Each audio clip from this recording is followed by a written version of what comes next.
bago, no? Dili man bago ang pag-declare niya sa love and mercy. Dugay na, in fact, namatay na siya. Pero ang nakita sa Ginoo nga, daghan ang nakalimot. So muna karon, di ba, sa atong misa, kinsa ito naka-appeal, sa atong misa, naman ta sa atong misa na si Kristo namatay, si Kristo na banhaw, si Kristo mo balik. So humana siya namatay, wala pa. Humana siya na banhaw, humana. Ang atong ipabot karon ang iyang pagbalik. So nga nung gihatag sa Ginoo, nagpakita siya ng Saint Faustina, nga nung gihatag niya devotion sa Divine Mercy.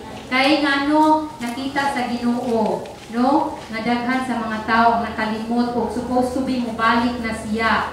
Ingon man na mubalik na siya, humana siya namatay, humana siya mubanhaw, siya mubalik. Pero nakita niya kung mubalik siya nga walay pagpangandam sa mga tao, pagpahibalo sa mga tao beforehand, nakita niya nga daghan ang dili maluwas. Nanuman, kay nakita niya nga daghan ang karon ang nagpakasala, grabe kahugaw ang kalibutan. So mo na nga, because of His love and mercy, ingon si Lord, i-delay niya iyang pagbalik, pag-usap. In fact, mo gina iyang mensahe kang Saint Faustina, no? Kay daghan man uban mas piniluso ko, ngayon magdugay naman na ingon mo balik, pero hantong karon wala man. So mo mga tao nagpadayon sa pagpakasala, dili maminaw o kultihan.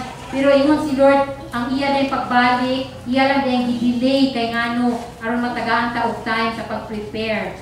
So muna nag-isya kang Saint Faustina, ang imong mission is to prepare the people for my second coming. Kung ingon siya, ang iya ko ng paghatag ani nga devotion is a signal that we are now in the end times.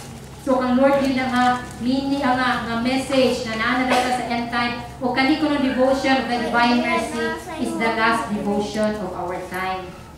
So makita man siguro nato no kay bisan sa dagat sa panahon karon makita nato nga dili na pareha sa una. So ang tanang science gikan sa linog nga makibawan nato ang news nga lain-lain ang linog, usog ug lain-lain mga lugar. Ang kaning daghan ng religion, apostasy, pagbaling-balhin sa lain-lain nga religion, kaning famine, kaning kagutom ug wow, these are signs of the end time. Na sa Bible pero wala ni gihatag ni Lord ang paghadlok sa mga tao, no? This is given for the people to be prepared. Kaya gusto nga maluwas ang mga tao, din siya gusto ko nga mo punish. Kaya pagbalik niya, dili naman siya God of mercy. He is the God of justice. Sa ato pa justice, iyan ang ilain o ihatag ang unsa ginakaangay sa ato nga hukom. So iyang gusto nga magbalik siya, maghukom siya, daghan ang mahukman kay ngano daghan ang makasala. Dili siya gusto ana. Muna ingon siya kasi Saint Faustina, prepare the world for my coming. Remind the people, padumdum kuno sa mga tao, karon is the time of mercy. No, so dili pa kuno siya muhukom karon kun dili yan i-set aside na time para kuno nga mubalik ta sa iya o dawaton nato ang iyang Dios nun nakaluoy. So muna nga sa iyang image bitaw makita nato na puwertahan sa likod. So ingon siya ka Saint Faustina, ang door kuno sa iyang mercy is now open. So kung ato ta mubalik sa iya, bisan pa kuno kitay pinakamakasasala sa tibuok kalibutan, ready pa kuno siya mudawat sa ato. Pero pag abot kuno sa time nga masirado na ng puwertahan, wala na gid siya mahimo kung unsa to atong sala ato kung pagabayran katong nagtuo lang sa iya o miduol sa iya maura pud iyang madala. So mo na karon ang ingon niya ka Saint Faustina, prepare the world.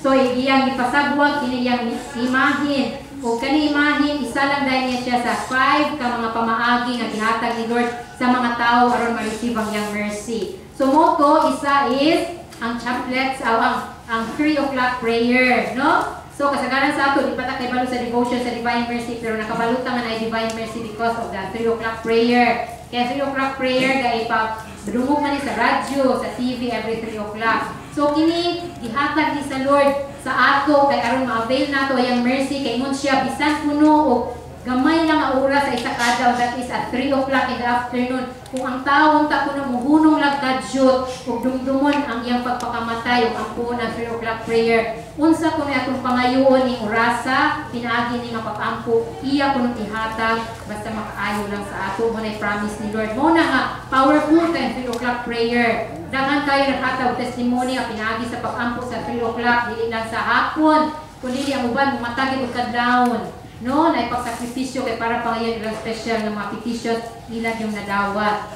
Ay kaduha, laing nga pamagi kay ko 5 manino. Una is at 3 o'clock. Ay kaduha is natay chaplet sa Divine Mercy. Kisay kabalo sa chaplet? Gamay ra. Ang chaplet sa Divine Mercies mo gamit gihapon ta sa rosary, no? Ka rosary man ta, pamilya ta sa rosary beads.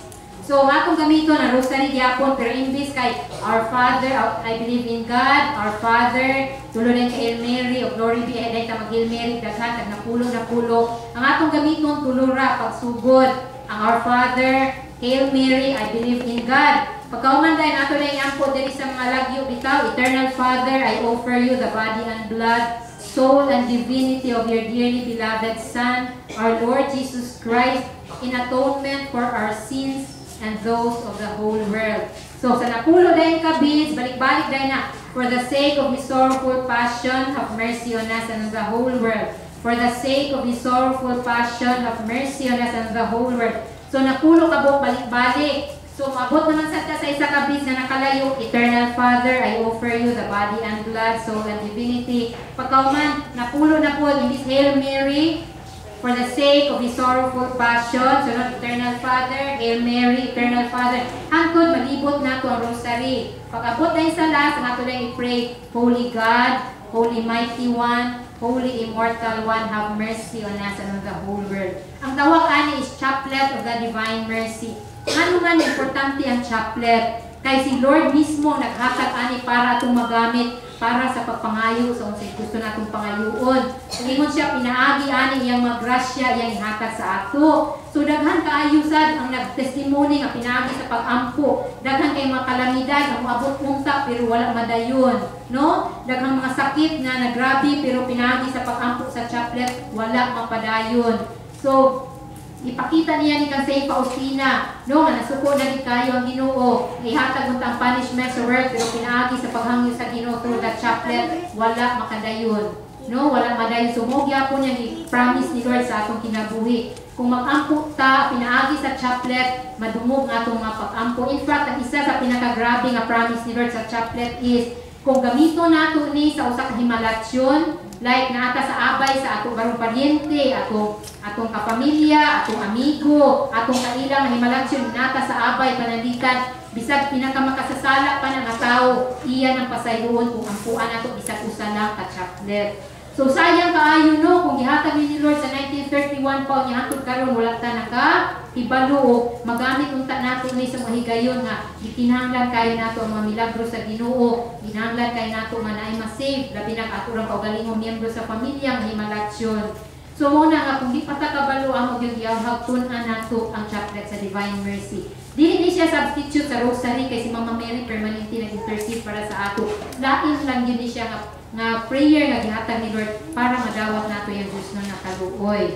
So, 3 o'clock prayer, natay chaplet, ang isa din is natay novena sa Divine Mercy. No, 9 days nga iampo nato, ani nga 9 days, lain-lain nga mga intentions sa atong gihatag dili ato. No, nga atong giampo diri mga kalag sa purgatorio, atong makasasala, atong mga pari. So, for 9 days, dili nato atong kaugalingon atong giampo. Morning, nga powerful kayo ni nga novena. Daghang sa gaya nakadawat sa mga lain-lain nga milagro pinagi sa pag-pray kay while nag-pray ta for 9 days sa lain-lain mga tao, si Lord pod nag-answer pod sa atong kaugalingong mga petitions.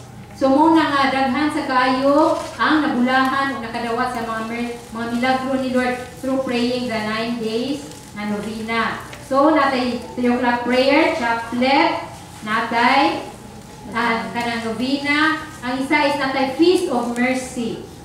So, kinsay na kay balo ka sa kapistahan sa Divine Mercy? Sunday after Easter Sunday. Kaisa ra ni sa isa ka tuig, no? Kaisa ni sa isa ka tuig, o karong tuiga, ang atong Easter Sunday was April 4. So, after dayon nga Domingo, April 11, also nagsaulog ta sa kapistahan sa Divine Mercy. Nga naman, importante kayo ang kapistahan sa Divine Mercy. Kay aning adlaw, wapo kayo ang promise ni Lord. Ingon siya, kung kinsa kung nakakumpisal ato si manaha, no? Nakahimog maayo nga confession, nakakalawat o nakasimba ato nga Domingo, nakahimog maayo sa iyang sikatao, naka-chaplet for 9 days, naka-novena, siya. Ang tanan nga atong i-confess atong panahuna, including ang mga naka-attach nga punishments atong masala, atong i-erase. No, so karon kung mga punta o magkumpisal ka, pasayon ka sa Ginoo kay sakramento man na. Pero dili na pasabot nga, dili na wala nang tayo bayron nun. Kani ato mga sala nga kakahimo diri na siya corresponding nga bayronon mo na nga sa ato nga nagpilit sa purgatory, wagi patag purgatory kay dito man ang ato bayran. No? So mo na nga makadungdong ta na ato makatigulangan na pila na katuig namatay pero hantod karon magpadamgo magpaampo, meaning hantod karon na pa sila sa purgatory nag-serve sa mga bayronon sa ilang sala. No? Parihala na ba magulang tag cellphone panamitan nya nawala nato matutas ta iya magtagpasaylo, di ba pasayloon ta. Pero di pa sabog nga quits na to. Di ba nga, napasay na wala man to, okay ra, nawala nimo pasaylo ta ka pero bayaran to nimo. So ingana po na atong sala, no? Nga naa siya papasaylon siya sa Ginoo pero natay corresponding nga ibaylo atong nahimo. So mo na atong gahimuon og gabayaran sa purgatory, usahay sa atong mga sufferings diri sa kalibutan. So ang promise ni Lord nga kunta kita dili ta bisan sa purgatory kay dili sayo ng purgatory nga bisan sa purgatory di ta moagi mo na ingon siya kung i-observe lang nato ang feast of mercy bisan ang atong time ta nga spend sa purgatory iya tong erase, meaning kung ana nga Domingo nakahimo tag may confession o katong giingon ni Lord kung nawala ta ana nga Domingo diretso ta sa langit wala ta hapit sa purgatory. So, kung grasya po ni Lord, nga dili pa ta namatay adto, kung nakadawat ato nga blessing, ang atong gibitbit karong orasa, maura ang bayronon nato, gikan ato nga panahon na hantod karon, kung hantod sa sunod nga Feast of Mercy. Kasabot ta? No? I-compare niyo sa wala makadawat ko to, sa ito pa, ang bitbit nato karon punishment pa sa mga sala nato sa gagmay pa sa hantod karon. Pero kato naka-observe na sa Feast of Mercy, ang bitbit karon kato na ng punishment gikan atong Feast of Mercy hantod karon. So gamay ra mo na may suon nga dako kay nga grasya kay gusto ni Lord dili gid siya mo punish, gusto niya nga diretso ta sa iya mo nang gihatag ng Feast of Mercy. So kung wala naka-avail ato panimuhaon nato nga sa sunod nga kapistahan ato ni nga madawat nga grace.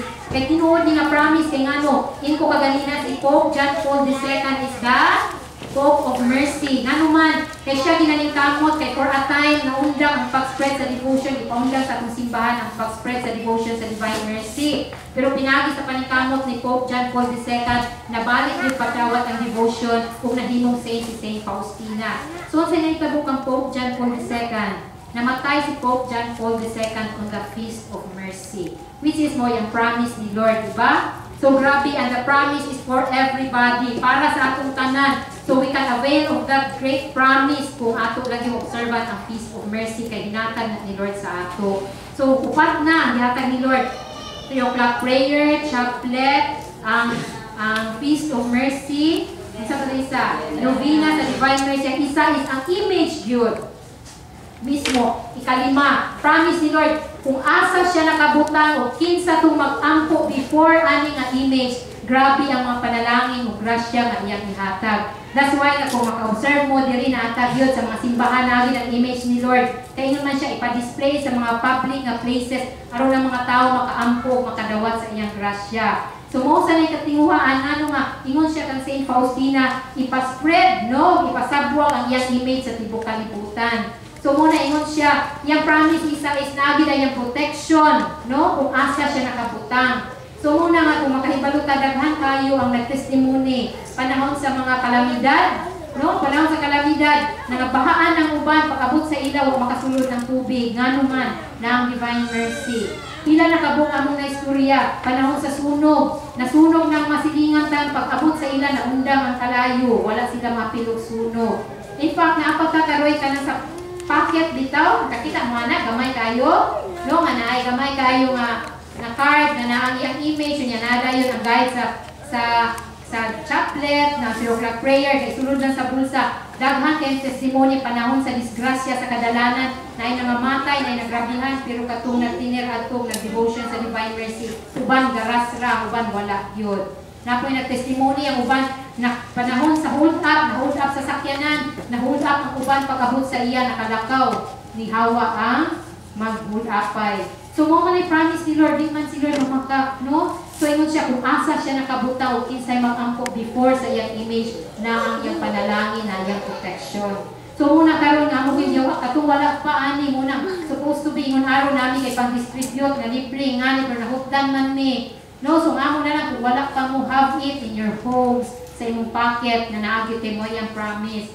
So di man na mo ma-explain ang whole devotion kay dako man kaayo. Ang amo is for all of us to study the devotion ug tabangan nato nga i-spread nato sa uban. No, basin daghan pa sa atong mga pamilya wala kahibalo sa chaplet, sa 3 o'clock prayer.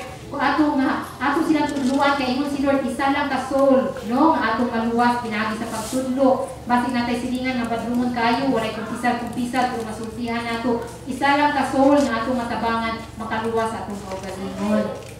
So mao na amo is kung mahimo barato ra kay na siya para sa pag-memorize sa pangajion, no, wa kay baro sa promises kung unsa gi history naman na sa mga bookstores, no. So asa ka makaadto na 30 pesos, 20 pesos palit mong taktaw niya atong istorbuhan nga makatabang tawo spread sa devotion sa Divine Mercy.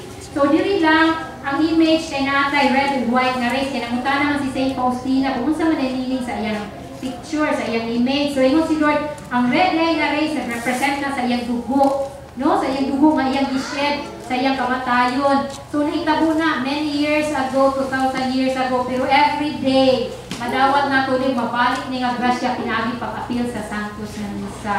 So mao na nga sa devotion sa Divine Mercy gipainumdum sa Ginoo nga kung mahimo mag-apil gyud tag Santos na Misa every day. Kung di na to mahimo every day ang ipangayo bisag ka isa lang sa isa ka semana, that is on Sunday. So isa dahil isang white na rice na sa tubig, no, na naglimpyo sa atong mga sala. So nagamit nato ni during the sacrament of baptism. Kay anuman sa atong baptism nawala ang atong original na sin ug nalimpyuhan ta.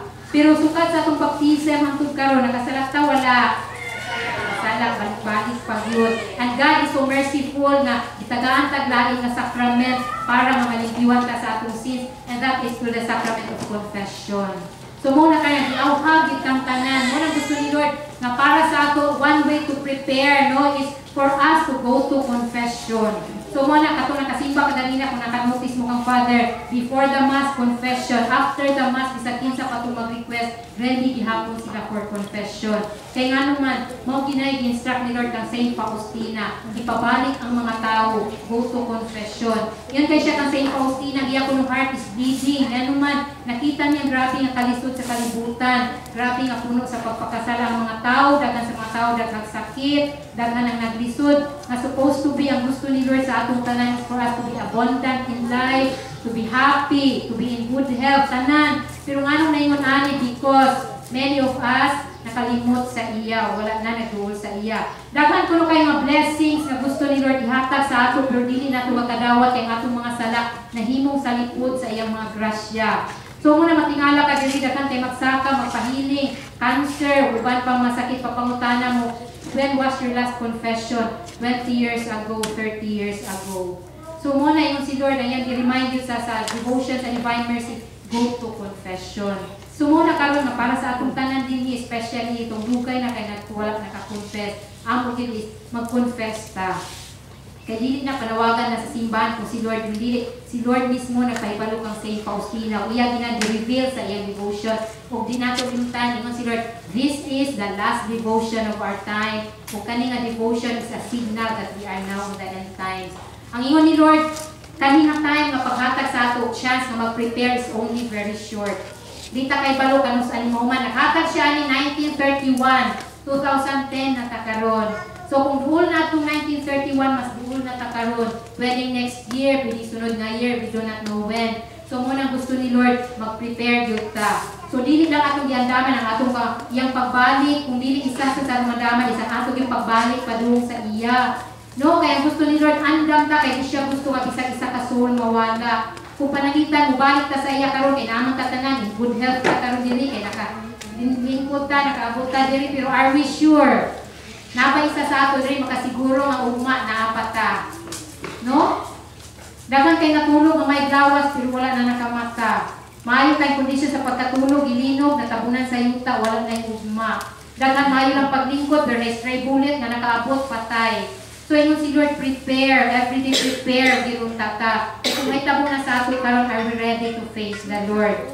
No? So muna nga sa devotion din sa Divine Mercy, ang message yun ni Lord is prepare. So muna karon nga pagsaka nato sa statue, mo ginungtanay atong isa sa atong pangayon sa Ginoo. No, kay it's a grace to receive the mercy of the Lord. Kaya ingon niya sa devotion, unless we ask for it, dili nato madawat.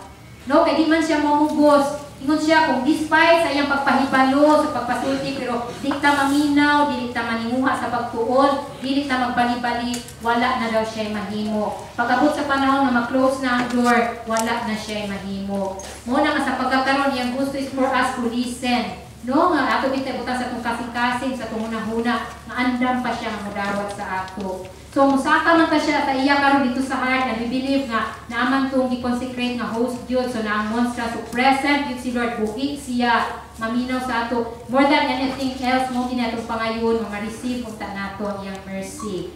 No, so ako kini kay emphasize kay daghan man sa ato nga diri nakaanhi niya. Kanang nakaanhi lang bitaw kay naingon nga gwapo nga view, gwapo nga tourist spot kay naidako kay nga statue. Ang gusto ni Lord nga more than the nice scenery nga ato makita diri, ato gyud tang dawaton ang iyang Dios no nga kaluoy nga iyang gihatag sa ato. So mga brothers and sisters, I encourage you nga studyhan kinunta nato ang devotion o sa atong pagsaka karon dito, mo kinunta na isa sa una natong pangayon nga madawat nato yung mercy. So magsaka man ta dito, nasa yung mga do's and don'ts, ingon ako naman si Lord nag-wait dito. So una na sa atong in-observe is ang atong dress code kay atubang man ka sa Ginoo. So katong naka-shorts amo lang gihangyo nga magsayal ang mga babae, no? Katong naka-cartoonis or naka-shorts o mubok sayal pod magnatay available nga mga skirts dito kay atong model diri si Mama Mary. Na si Mama Mary nagsayal din na kay ang prescribe sa mga babae magsanila ang lalaki ra may mag-cartoonis. Pero modern naman ta karon unang mga babae naka-apil og cartoonis. Pero bisag diri lang aning holy ground atong tag-observe, no? Ang proper dress code na mga babae magsanina. So muna atong naka-cartoonis natay mga sayal nga gi-prepare. So mga lalaki, dili man gyud ta magsayal, pero in kaso og nag-shorts, di man ta makikatuban bisag sa mayor biya, no? Labaw na gyud ang Ginoo, so nakita sa insakto nga pagsanina. So mo na gihangyo nga magsulog ta insakto nga sanina.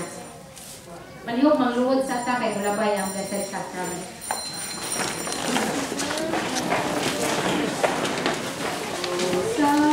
Sacrament most holy, oh sacrament divine, all praise and all thanksgiving be every moment thine, be every moment thine.